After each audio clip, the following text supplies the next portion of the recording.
जय हिंद दोस्तों, आप सभी का गांव तक रोजगार स्टडी पर बहुत बहुत स्वागत है। तो फ्रेंड्स, कैसे हैं आप सभी? उम्मीद करता हूं आप सभी अच्छे होंगे और अच्छे से अपनी प्रिपरेशन कर रहे होंगे। तो फ्रेंड्स, आज का सेशन बहुत ही इंपॉर्टेंट होने वाला है, क्योंकि आप सभी में से लगातार छात्र छात्राओं के कमेंट आ रहे थे कि सर क्वेश्चन की जो संख्या है वो ज़्यादा से ज़्यादा कराइए, क्योंकि आपका एग्ज़ाम जो है वो नज़दीक है, आप सभी को पता है। तो यहाँ पर आप सभी के लिए बहुत ही इंपॉर्टेंट आज का सेशन होने वाला है। तो फटाफट से एक बार सभी छात्र छात्राएं जो है सेशन को शेयर कर देंगे। जय हिंद सभी को। फटाफट से चलिए, फटाफट से आप सभी देख पा रहे होंगे जितने भी सेशन मैंने आपको कराए हैं, ज़्यादातर सभी प्रश्न आपके एग्जाम की दृष्टि से वेरी वेरी इंपॉर्टेंट हैं। जो भी आपके एग्जाम में बार बार पूछे गए प्रश्न हैं वो सभी मैंने आपको करा दिए हैं और करा रहा हूँ। आप सभी देख पा रहे होंगे जितने भी सेट मैंने आपको कराए हैं, ज़्यादातर प्रश्न आपकी परीक्षा में पूछे गए हैं। तो चलिए फटाफट से सभी छात्र पहले प्रश्न का आंसर करेंगे। पृष्ठ तनाव किसके कारण पैदा होता है? फटाफट से करिए। देखिए, आज का आप सभी देख पा रहे होंगे, आप सभी का त्यौहार भी अच्छे से मन गया है। अब आपके पास बहुत कम समय है, आप सभी को निरंतर जो है अच्छे तरीके से रिवीजन करना है। पृष्ठ तनाव किसके कारण पैदा होता है? तो यहाँ पर ध्यान रखना, बिल्कुल जितने भी छात्रों का ऑप्शन बी आ रहा है, अणुओं के बीच सहसंजक जो बल है उसके कारण होता है। तो ध्यान रखना, सहसंजक बल के कारण अणुओं के बीच जो है पृष्ठ तनाव किसके कारण पैदा होता है? अणुओं के बीच सहसंजक बल के कारण। तो बी ऑप्शन यहाँ पर बिल्कुल करेक्ट है, जितने भी छात्र छात्राओं का आ रहा है। सेकंड क्वेश्चन की तरफ चलेंगे। सेकंड क्वेश्चन आप सभी के सामने है फ्रेंड्स। देखिए, सभी प्रश्न आपके एग्जाम की दृष्टि से वेरी वेरी इंपॉर्टेंट है, फटाफट से आंसर करेंगे। दूध को मथने पर क्रीम अलग हो जाती है, इसका कारण क्या है? चार बल यहाँ पर आपको दिए गए हैं: गुरुत्वीय बल, अभिकेंद्र बल, अपकेंद्र बल, घर्षण बल। फटाफट से आंसर करिए। बिल्कुल पीडीएफ के लिए आप सभी को मैंने बता दिया है, आप सभी बिल्कुल भी चिंता ना करें। और मैं हमेशा यही बोलूँगा कि रख हौसला, तेरी भी उड़ान होगी, देखे कि सारी दुनिया एक दिन ऐसी पहचान होगी। आपके जो माता पिता के सपने हैं वो जल्दी पूरे होंगे। आप सभी को सिर्फ भरोसा रखना है और निरंतर जो है प्रयास करते रहना है, अपने लक्ष्य की ओर बढ़ते रहना है। बिल्कुल जितने भी छात्र, देखिए कुछ छात्रों का डिफरेंट आ रहा है आंसर। अपकेंद्र बल के कारण होता है। दूध मथने की क्रिया का क्या किस कारण से होती है? अपकेंद्र बल लगता है इसमें। तो आप सभी को यहाँ पर बी ऑप्शन बिल्कुल करेक्ट हो जाएगा, जितने भी छात्रों का आ रहा है बिल्कुल सही है। नेक्स्ट क्वेश्चन आपके सामने फ्रेंड्स। इस टाइप का न्यूमेरिकल भी आपके एग्जाम में पूछा जाता है। यदि दो बिंदुओं के मध्य 3 कूलाम का आवेश ले जाने के लिए किए गए कार्य की मात्रा 72 जूल है, तो इन बिंदुओं के बीच विभवांतर क्या होगा? विभवांतर यहाँ पर पूछा गया है, वेरी वेरी इंपॉर्टेंट क्वेश्चन है, फटाफट से आंसर करें। देखिए फ्रेंड्स, आप सभी को इस क्वेश्चन को करने के लिए आप सभी ने पढ़ा होगा क्यू बराबर, एक तो आपका होता है क्यू बराबर आई टी। एक आपने पढ़ा होगा जब यहाँ पर करंट ना दिया गया हो समय, तो इसको ध्यान रखना है कि यहाँ पर V बराबर आपका होता है W/Q। ये फॉर्मूला आपको यहाँ पर ध्यान रखना है। V आपको निकालना है, W आपको 72 दिया गया है, सिंपल सा।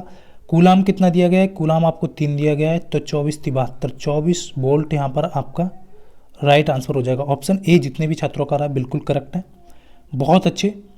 नेक्स्ट क्वेश्चन देखेंगे फ्रेंड्स। नेक्स्ट क्वेश्चन आपके सामने है। नेक्स्ट क्वेश्चन कह रहा है, निम्नलिखित में से किसकी कोई इकाई नहीं है? कौन सी दी गई ऑप्शन में से ऐसी है जिसकी कोई इकाई नहीं है? तेजी के साथ आंसर करें। तो बिल्कुल यहाँ पर फ्रेंड्स बहुत अच्छा, जितने भी छात्र बी ऑप्शन दे रहे हैं। सापेक्ष घनत्व की कोई इकाई नहीं है, ध्यान रखना। दाब की पास्कल होती है, विस्थापन की आपका मीटर होती है, घनत्व की आपको पता है द्रव्यमान बटे आयतन होता है ना, तो ये आपको ध्यान रखना है, ठीक है। तो बी ऑप्शन यहाँ पर करेक्ट हो जाएगा, क्योंकि सापेक्ष घनत्व की कोई इकाई नहीं होती है, तो ऑप्शन बी यहाँ पर आपका राइट आंसर होगा। नेक्स्ट क्वेश्चन आपके सामने है फ्रेंड्स, तेजी के साथ आंसर करें। भीषण सर्दी में ठंडे देशों में पानी की पाइपें फट जाती हैं, क्यों? ये आपसे पूछा गया है, क्यों फट जाती हैं, कारण क्या हो सकता है? 4 ऑप्शन दिए गए हैं, कोई भी एक ऑप्शन आपके एग्जाम की दृष्टि से इंपॉर्टेंट है, सही विकल्प आपको चुनना है। तो फ्रेंड्स, ये क्यों फट जाती हैं पाइपें जो फट जाती हैं, आपको ध्यान रखना है, क्योंकि जमने पर जो है पानी आपका फैलता है। इस चीज़ को ध्यान रखेंगे।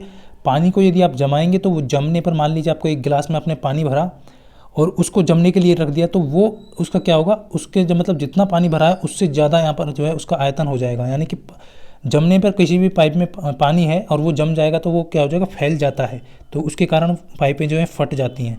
तो ये ऑप्शन बिल्कुल करेक्ट आप सभी का। नेक्स्ट क्वेश्चन आपके सामने है कि कारों के जो हेड लैंप में प्रयुक्त जो दर्पण होता है वो कौन से होता है? 4 ऑप्शन दिए गए, कारों के हेड लैंप में प्रयुक्त दर्पण किस टाइप का होता है? बिल्कुल, आज का सेशन बहुत ही इंपॉर्टेंट है। देखिए जो जो प्रश्न आपके बार बार पूछे गए हैं, बिल्कुल परवलय अवतल होगा। ऑप्शन ए जितने भी छात्रों का आ रहा है बिल्कुल सही है। ए ऑप्शन यहाँ पर बिल्कुल करेक्ट हो जाएगा। इस चीज़ को ध्यान रखना है, आप सभी को ध्यान रखना है। अवतल दर्पण का यूज़ जो है ज़्यादातर आपका सेविंग मिरर में भी होता है। इस चीज़ को आँख कान की जाँच के लिए भी होता है।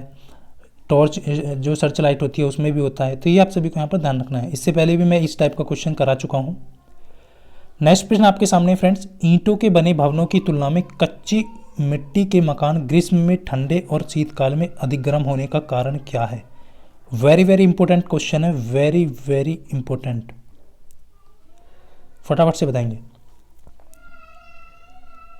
कच्ची मिट्टी क्या होगा? ग्रीष्म में ठंडे और शीतल में अधिक गर्म होने का कारण क्या है? ध्यान रखना ऑप्शन बी यहाँ पर जितने भी छात्र दे रहे हैं, क्योंकि कच्ची जो मिट्टी होती है वो बुरी चालक यानी कि बैड कंडक्टर होती है, यानी कि बुरी चालक होती है। इस चीज़ को ध्यान रखना है। आपने देखा होगा जो ईंटें होती हैं वो अच्छे से मतलब गर्म हो जाती हैं जल्दी से, और जो मिट्टी के बने होते हैं वो काफ़ी समय लेती हैं, बैड चालक होती हैं। ठीक है, ऑप्शन बी यहाँ पर राइट हो जाएगा आपका। बिल्कुल, बहुत अच्छे।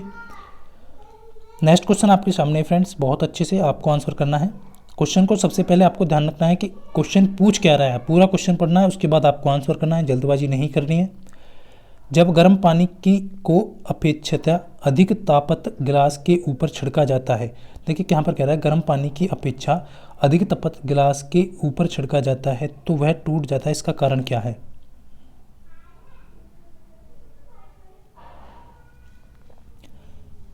तो ध्यान रखना फ्रेंड्स, बिल्कुल यहाँ पर कुछ छात्रों का आंसर आ चुका है। ऑप्शन बी बहुत अच्छे, अचानक ही गिलास संकुचित हो जाता है, सिकुड़ जाता है, मतलब इस चीज़ को ध्यान रखना है। ऑप्शन बी यहाँ पर हो जाएगा। बी ऑप्शन यहाँ पर बिल्कुल सही है। जितने भी छात्र दे रहे हैं बिल्कुल छात्र छात्राओं का बहुत अच्छा, और उम्मीद करता हूँ फ्रेंड्स आप अच्छे से, और आपका जो जीके को लेकर के कह रहे हैं तो कल आपको जो है जीके का वीडियो मिल जाएगा। बहुत ही इंपॉर्टेंट क्वेश्चन जो भी होंगे, थोड़ा सा डिले मिलेगा कल आपको, पर बट आपको एग्जाम की दृष्टि से जो है वो जीके के जितने भी इंपॉर्टेंट क्वेश्चन होंगे वो आपको प्रोवाइड कर दिए जाएंगे। एक अचल स्थान से चल कर सोनी का वेग जो है, देखिए यहाँ पर ध्यान रखना है, एक अचल स्थान से चलकर सोनी का वेग साइकिल द्वारा 30 सेकंड में 6 मीटर प्रति सेकंड हो जाता है, तो साइकिल का त्वरण ज्ञात कीजिए। इस टाइप का क्वेश्चन भी आपके एग्जाम में बार बार पूछा गया है, वेरी वेरी इंपॉर्टेंट है। देखिए u बराबर आपको दिया गया है, प्रारंभिक वेग आपका 0 है, अंतिम वेग आपका दिया गया है 6 मीटर प्रति सेकंड। ठीक है, और यहाँ पर t आपको दिया गया है 30 सेकंड। आपसे a पूछा है, ये आपको ध्यान रखना है त्वरण। तो आपने पढ़ा होगा v बराबर u plus A T, v बराबर u प्लस ए टी। तो v आपको यहाँ पर दिया गया है 6 मीटर, तो 6 हो जाएगा इधर, u आपका 0 है। ठीक है, और यहाँ पर आपका ये हो जाएगा, a निकालना है आपको 30 सेकेंड। ठीक है, तो यहाँ पर आप a निकालेंगे तो यहाँ पर a बराबर आपका हो जाएगा 6/30, और 6 पंजे 30, ये 1/5। 1/5 को आप क्या लिखेंगे, आप सभी देख पा रहे 1/5 को आप लिखेंगे 0.2 मीटर प्रति सेकंड स्क्वायर, क्योंकि त्वरण आपका मीटर प्रति सेकंड में होता है। तो बी ऑप्शन यहाँ पर बिल्कुल करेक्ट हो जाएगा, आप सभी का ध्यान देना है। चलिए नेक्स्ट क्वेश्चन की तरफ चलते हैं। नेक्स्ट क्वेश्चन आपके सामने फ्रेंड्स, थोड़ा सा स्पीड के साथ चलेंगे सभी। किसी उपग्रह में किसी अंतरिक्ष यात्री द्वारा गिराया गया चम्मच क्या होगा? यहाँ पर आपसे पूछा गया है किसी उपग्रह में किसी अंतरिक्ष द्वारा गिराया गया चम्मच फर्श पर गिर जाएगा, अचल रहेगा, उपग्रह की गति का अनुसरण करता रहेगा, या स्पर्श रेखीय दिशा में चला जाएगा। वेरी वेरी इंपॉर्टेंट क्वेश्चन है, बहुत अच्छे। जितने भी छात्र ऑप्शन बी दे रहे हैं, सॉरी सी होगा यहाँ पर, उपग्रह की गति का अनुसरण करता रहेगा, यानी कि अंतरिक्ष में कोई भी चम्मच गिराया जाएगा तो उपग्रह की गति के अनुसार ही वो कार्य करता रहेगा, यानी कि अनुसरण करता रहेगा। तो ऑप्शन सी करेक्ट हो जाएगा। चलिए नेक्स्ट क्वेश्चन की तरफ चलेंगे। नेक्स्ट क्वेश्चन आपके सामने फ्रेंड्स, पवन की गति को मापने वाला उपकरण क्या कहलाता है? पवन की जो गति है उसको मापने वाला उपकरण कौन सा है? 4 ऑप्शन दिए गए हैं। अल्टीमीटर हो जाएगा, आल्टीमीटर करके क्रोनोमीटर हो जाएगा, एनीमोमीटर हो जाएगा, डोजीमीटर हो जाएगा। फटाफट से बताएंगे। तो पवन की गति को मापने का लिए आपका बी ऑप्शन होगा, एनीमोमीटर हो जाएगा इसका सही आंसर, ऑप्शन बी। ध्यान रखना, वेरी इंपॉर्टेंट है। और कभी कभी एग्जामिनर पूछा है दूध की शुद्धता मापने के लिए लैक्टोमीटर होता है, आप सभी को ध्यान रखना है। घनत्व मांगने के लिए आपको ध्यान रखना है, घनत्व द्रवों का घनत्व यदि मापते हैं हम तो हाइड्रोमीटर का होता है। और आर्द्रता मापने के लिए जो है, वायु की आर्द्रता मापने के लिए आपका हाइग्रोमीटर होता है। इस तरीके से आपके एग्जामिनर क्वेश्चन पूछता है। ठीक है, चलिए नेक्स्ट क्वेश्चन आप फटाफट से बताएंगे। और समुद्र की गहराई मापने में जो है फेदोमीटर होता है, वो भी आपको ध्यान रखना है। नेक्स्ट क्वेश्चन आपका, फाउंटेन पेन किस सिद्धांत पर काम करता है? फाउंटेन पेन किस सिद्धांत पर कार्य करता है? बिल्कुल, बहुत अच्छा। यहाँ पर ऑप्शन बी होगा। देखिए, ये केशिकात्व की जो क्रिया होती है उस पर निर्भर करता है। इस सिद्धांत पर कार्य करेगा, केशिकात्व के सिद्धांत पर कार्य करेगा। ऑप्शन बी यहाँ पर आपका राइट आंसर हो जाएगा। बहुत ही इंपॉर्टेंट है। देखिए, इसी टाइप के क्वेश्चन आपके एग्जाम में पूछे जाने वाले हैं, तो आप सभी को अच्छे से करना है। फिजिक्स केमिस्ट्री के क्वेश्चन ज़्यादा रहते हैं, बायोलॉजी के कम, बहुत एक दो क्वेश्चन आपको पूछे जाते हैं। सॉरी, यहाँ पर ध्यान रखना है आपको, ठीक है। कौन सा सदा उस वस्तु की छोटी छवि बनाएगा जो उसके सामने रखी जाए? कौन सा है दर्पण या लेंस जो उस वस्तु की छोटी छवि बनाएगा जो उसके सामने रखी जाए? तो हमेशा ध्यान रखना है, वो आपका उत्तल दर्पण होगा। ऑप्शन बी यहाँ पर बिल्कुल सही हो जाएगा। वस्तु की छोटी छवि कौन बनाता है? उत्तल दर्पण बनाता है, तो बी ऑप्शन यहाँ पर करेक्ट हो जाएगा। नेक्स्ट क्वेश्चन आपके सामने है कि तरल पदार्थ से गैस में परिवर्तन होने की क्रिया को क्या कहा जाता है? ध्यान रखना, लिक्विड से आपका क्या होता है? गैस में परिवर्तित होता है, तो ये आपको ध्यान रखना वाष्पीकरण कहलाएगा। आप सभी ने सुना होगा वाष्पीकरण। तरल पदार्थ को गैस में परिवर्तित, आप मान लीजिए आपने किसी भी केतली में पानी लिया और वाटर को उसको गर्म करने लगे, तो वो वाष्पीकरण के अनुसार क्या है? गैस में परिवर्तित हो जाता है। इस चीज़ को ध्यान रखना है। तो ऑप्शन ए यहाँ पर करेक्ट हो जाएगा। वेरी वेरी इंपॉर्टेंट है। नेक्स्ट क्वेश्चन आपके सामने फ्रेंड्स कि एक लकड़ी के टुकड़े को पानी के नीचे पकड़कर रखने पर उस पर कितना उत्प्लावन बल होगा? फटाफट से बताएंगे। क्वेश्चन पढ़ाई करें पहले आप अच्छे से, और उम्मीद करता हूं फ्रेंड्स आप अच्छे से पॉजिटिविटी अपने अंदर रखें, एग्जाम में जल्दबाजी ना करें और ज़्यादा प्रश्न गलती ना करें। आप सभी को पता है एक प्रश्न 3 अंक का है और एक प्रश्न गलत होने पर आपका मतलब 3 प्रश्न गलत, 1/3 की नेगेटिव मार्किंग है, ठीक है। एक लकड़ी के टुकड़े को पानी के नीचे पकड़कर रखने पर उस पर कितना उत्प्लावन बल होगा?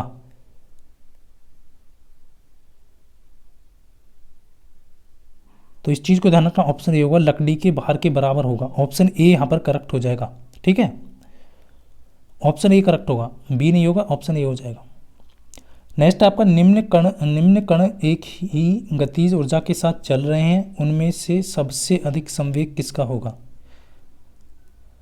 एक कण, निम्न कण मतलब निम्न कण की बात कर रहा है, ये एक ही गतिज ऊर्जा से एक साथ चल रहे हैं, उनमें सबसे अधिक संवेग किसका होगा? वेरी वेरी इंपॉर्टेंट है। तो एल्फा कण ऑप्शन डी यहाँ पर करेक्ट हो जाएगा। ध्यान रखना, निम्नलिखित कण है, मतलब चारों ऑप्शन को दिया गया है, चारों कण जो है एक ही गतिज ऊर्जा के साथ चल रहे हैं, इनमें सबसे अधिक जो संवेग होगा वो एल्फा कणों का होगा। ध्यान रखना, ऑप्शन डी यहाँ पर करेक्ट हो जाएगा। नेक्स्ट क्वेश्चन आपके सामने है कि किसी वस्तु का आवर्धित और आभासी प्रतिबिंब प्राप्त करने के लिए प्रयोग किया जाता है, तो कौन सा दर्पण लेंस जो है वो प्रयोग किया जाएगा? किसी वस्तु का आवर्धित और आभासी प्रतिबिंब प्राप्त करने के लिए कौन सा दर्पण या लेंस प्रयोग किया जाता है? यहाँ पर ध्यान रखना, 4 ऑप्शन के अकॉर्डिंग जो राइट आंसर होगा वो आपका क्या हो जाएगा? अवतल दर्पण हो जाएगा। ऑप्शन सी यहाँ पर करेक्ट हो जाएगा। बिल्कुल, बहुत अच्छे कुछ छात्रों ने बिल्कुल सही दिया है, सी ऑप्शन अवतल दर्पण होगा। नेक्स्ट क्वेश्चन की तरफ चलेंगे फ्रेंड्स। नेक्स्ट आपका यहाँ पर है कि डॉट के अनुसार दाब प्रति इकाई के क्षेत्रफल पर लगने वाले बल जिस पर वह कार्य करता है किसके बराबर होता है?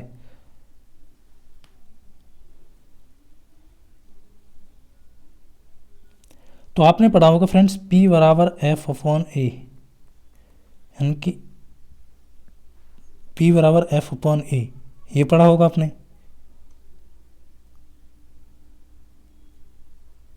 तो ये क्या दाब का होता है? दाब प्रति इकाई क्षेत्रफल पर लगने वाले बल जिस पर कार्य करता है वह किसके बराबर होता है? तो पास्कल का सिद्धांत कहलाता है या न्यूटन का सिद्धांत कहलाता है या आपका हुक का सिद्धांत कहलाता है? तो ये आपको बताना है, स्टीफन बोल्ट्जमैन का सिद्धांत कहलाता है। चलिए इस क्वेश्चन का आंसर देखता हूँ मैं, कितने छात्र हैं जो ऑफलाइन होने के पश्चात इस क्वेश्चन का आंसर करेंगे, ठीक है। इस क्वेश्चन को मैं आपको छोड़ देता हूँ, आपको एक फर्स्ट डाल करके नंबर 1 का आंसर आपको बताना है, ठीक है। इस तरीके से फर्स्ट और जो लास्ट में मैं आपसे पूछूंगा 2 प्रश्न आपसे पूछूंगा, आप दोनों का आंसर देना है, ठीक है। मैं देखता हूँ कितने छात्र हैं वीडियो ऑफलाइन होने के पश्चात इसका आंसर करेंगे। नेक्स्ट क्वेश्चन आपके सामने फ्रेंड्स, बैरोमीटर का उपयोग निम्नलिखित में से किसे मापने के लिए किया जाता है? और कम्युनिटी टैब में भी इस क्वेश्चन को मैं डाल दूंगा, ठीक है। बैरोमीटर का उपयोग किसे मापने के लिए किया जाता है?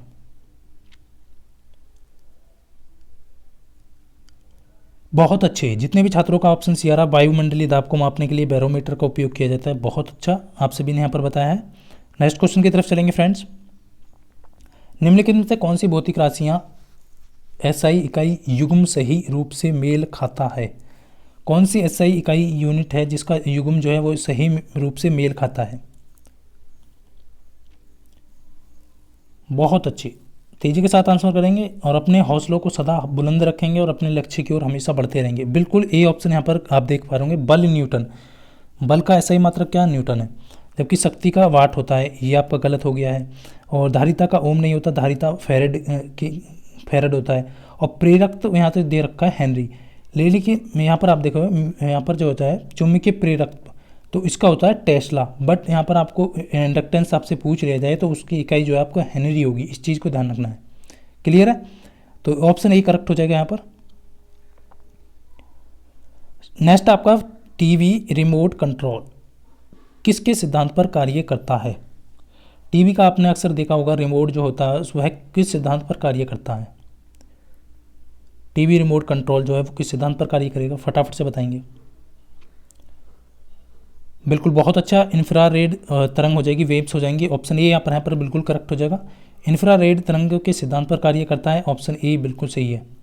नेक्स्ट क्वेश्चन देखेंगे फ्रेंड्स। नेक्स्ट क्वेश्चन आपके सामने है कि किस डॉट डॉट डॉट को उनकी एक्सरे खोज के लिए 1901 में भौतिकी का पहला नोबेल पुरस्कार मिला था। तो कौन थे जिन्हें एक्सरे खोज के लिए 1901 में जो है भौतिकी का नोबेल प्राइज़ मिला?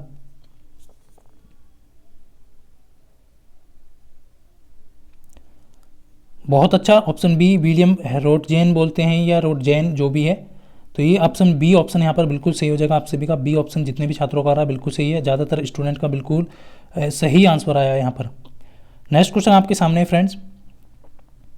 नेक्स्ट क्वेश्चन कह रहा है कि आपका मानक स्रोत के संदर्भ में अज्ञात स्रोत द्वारा उत्पादित प्रकाश की तीव्रता को मापने के लिए किस उपकरण का प्रयोग किया जाता है?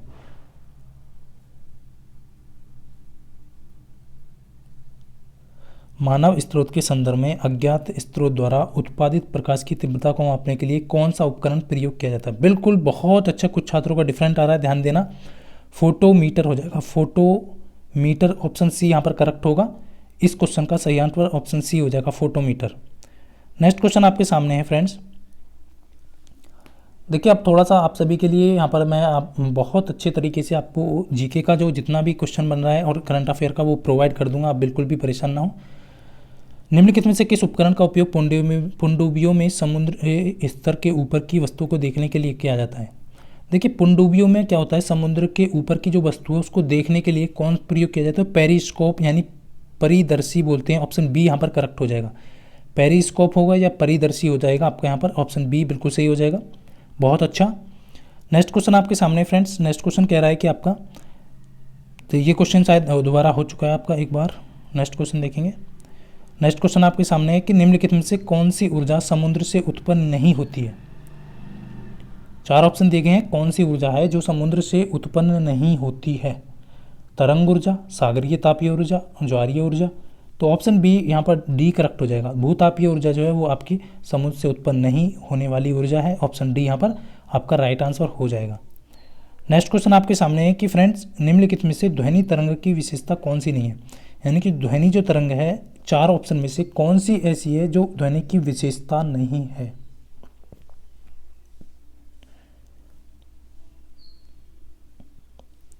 देखिए, वेलोसिटी आपका ध्वनि की विशेषता है,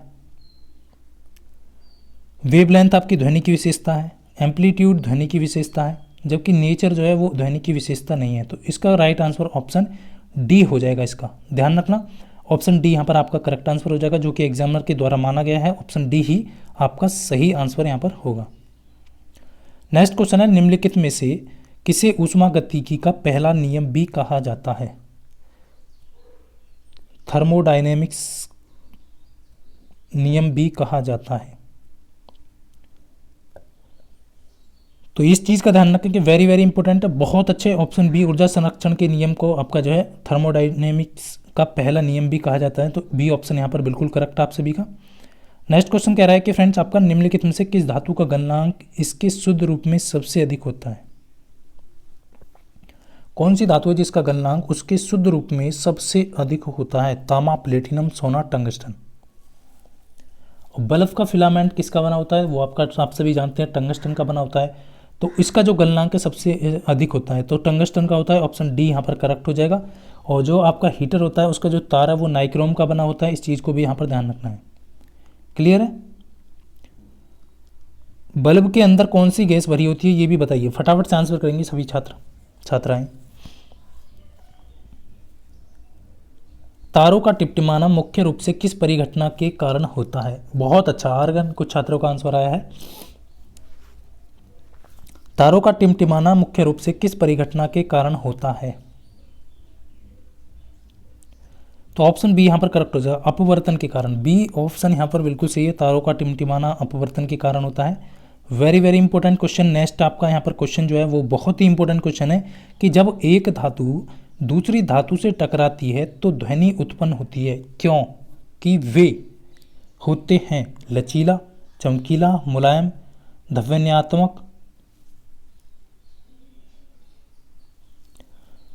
तो यहाँ पर ध्यान रखना ऑप्शन डी करेक्ट होगा, ना तो वो मुलायम लचीला होती हैं, इस चीज़ का ध्यान रखेंगे कि ध्वनि उत्पन्न होती है क्योंकि वे ध्वन्यात्मक होती हैं। ऑप्शन डी बिल्कुल सही है, जितने भी छात्र दे रहे हैं ऑप्शन डी हो जाएगा। नेक्स्ट क्वेश्चन आपके सामने फ्रेंड्स, ये क्वेश्चन भी वेरी वेरी इंपॉर्टेंट आपकी परीक्षा में पूछा गया है कि भौतिकी में दाब का सूत्र क्या है।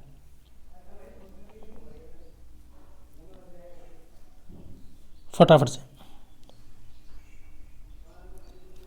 तो सी ऑप्शन बल P बराबर F अपॉन ए, तो सी ऑप्शन यहाँ पर बिल्कुल करेक्ट हो जाएगा आप सभी का, जितने भी छात्रों का आ रहा है ऑप्शन सी, बहुत अच्छे। नेक्स्ट क्वेश्चन आपके सामने फ्रेंड्स, नेक्स्ट क्वेश्चन कह रहा है कि फ्लेमिंग के बाएं हस्त का नियम निम्नलिखित में से कौन सी उंगली विद्युत धारा को प्रदर्शित करती है। लेफ्ट हैंड रूल का नियम यहाँ पर पूछा गया है आपसे और उंगली पूछी गई है, बाएं हाथ की जो उंगली होती है उंगली विद्युत धारा को प्रदर्शित करती है। कौन सी उंगली विद्युत धारा को प्रदर्शित करती है। तो राइट आंसर ऑप्शन डी बिल्कुल छात्रों का सही है। मध्य उंगली जो आती है आपकी, मध्य वाली जो उंगली होगी वो आपकी विद्युत धारा को प्रदर्शित करेगी, तो डी ऑप्शन यहाँ पर आपका सही आंसर हो जाएगा। नेक्स्ट क्वेश्चन आपके सामने है फ्रेंड्स कि उपग्रह को जब एक बार कक्षा में स्थापित कर दिया जाता है तो उसकी गति को नियंत्रित करने वाला एकमात्र बल कौन सा होता है। मान लीजिए कोई उपग्रह है और जब उसे एक बार कक्षा में स्थापित कर दिया जाता है तो उसकी गति को कंट्रोल करने के लिए एकमात्र बल कौन सा होता है, ये आपसे पूछा गया है। वेरी वेरी इंपॉर्टेंट है। बिल्कुल बी ऑप्शन गुरुत्वाकर्षण बल हो जाएगा यहाँ पर, बी ऑप्शन बिल्कुल सही है, जितने भी छात्रों का बी ऑप्शन आ रहा है बहुत अच्छे।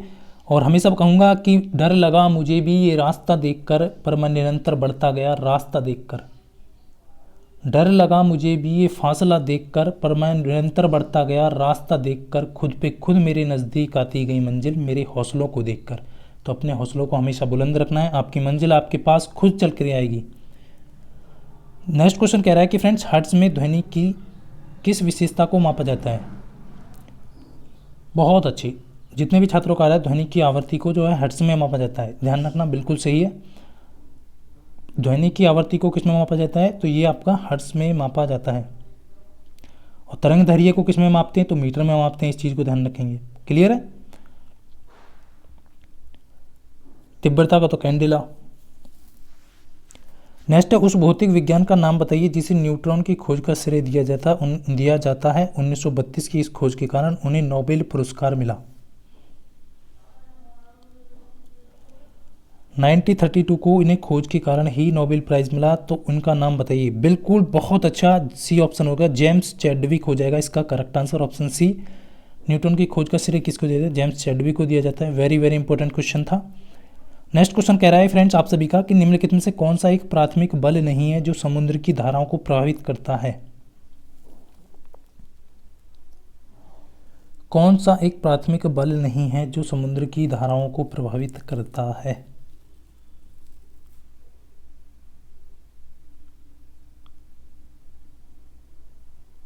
प्राथमिक बल नहीं है, ये आपसे पूछा है। तो ध्यान रखना फ्रेंड्स, यहाँ पर ऑप्शन डी होगा, पृथ्वी के चुंबकीय क्षेत्र। ये क्या है, एक प्राथमिक बल नहीं है जो समुद्र की धाराओं को प्रभावित करता है। तो इस चीज़ को आप ध्यान रखना, ऑप्शन डी यहाँ पर करेक्ट होगा। थोड़ा सा क्वेश्चन डिफिकल्ट सा है, इस चीज़ को ध्यान रखना है, लेकिन आपको ध्यान रखना है, ठीक है। नेक्स्ट क्वेश्चन आपका कह रहा है कि फ्रेंड्स निम्नलिखित में से कौन सा उपकरण सर्किट में विद्युत धारा की उपस्थिति का पता लगा सकता है। कौन सा उपकरण है जो सर्किट में विद्युत धारा की उपस्थिति का पता लगा सकता है। फटाफट से, बहुत अच्छे। और आप सभी को बता दिया है मैंने कि पीडीएफ सारी डल चुकी हैं। आपकी टेलीग्राम का लिंक आपको वीडियो के डिस्क्रिप्शन में मिल जाएगा। नहीं मिलता है तो आपको टेलीग्राम पे जाके चैनल नेम को सर्च करके वहाँ से सारी पीडीएफ प्राप्त करना है। जो चैनल नेम है वही टेलीग्राम का नाम है। तो यहाँ पर ऑप्शन ए हो जाएगा, धारा मापी गैल्वेनोमीटर हो जाएगा इसका करेक्ट आंसर। बहुत अच्छे, ऑप्शन ए जितने भी छात्रों का बिल्कुल सही है। नेक्स्ट है आपका फ्रेंड्स लैक्टोमीटर। जैसा कि आप सभी को बताया मैंने, लैक्टोमीटर जो है वो दूध को शुद्धता को निर्धारित करने के लिए उपयोग किया जाता है। हाइड्रोमीटर तरल पदार्थ के घनत्व को निर्धारित करने के लिए उपयोग किया जाता है। तो डॉट डॉट डॉट के किसके सिद्धांत पर आधारित होते हैं, ये आपसे पूछा गया है कि ये जो है किसके सिद्धांत पर आधारित होते हैं। अब जो है इस तरीके से क्वेश्चन आपका पूछा जाता है, तो बिल्कुल ए ऑप्शन होगा, आर्किमिडीज के सिद्धांत पर आधारित होते हैं। ये सभी जो है आर्किमिडीज के सिद्धांत पर आधारित हैं, ऑप्शन ए करेक्ट हो जाएगा। नेक्स्ट क्वेश्चन देखेंगे फ्रेंड्स। नेक्स्ट क्वेश्चन क्या कह रहा है आपका कि भौतिकी का कौन सा नियम जो बताता है कि जब दो विद्युत आवेशों के बीच दूरी दोगुनी हो जाती है तो उनके बीच बल उनके पूर्व मान से 1/4 तक कम हो जाता है। तो ये कौन सा नियम बताया, भौतिकी का कौन सा नियम है। तो आप सभी को बताया फ्रेंड्स, मैंने आपको बताया उनके बीच जो बल है पूर्व अनुम से 1/4 हो जाएगा। आपको बताया था मैंने F बराबर Q1/Q2/R²। अब देखिए इनके बीच की आवेशों की दूरी को दुगनी कर दी जाएगी तो उनके बीच का जो बल है वो पूर्व चौथाई हो जाएगा। तो दुगनी हो जाएगी तो ये 2 दूनी 4, तो पहले का 1/4 हो जाएगा ना।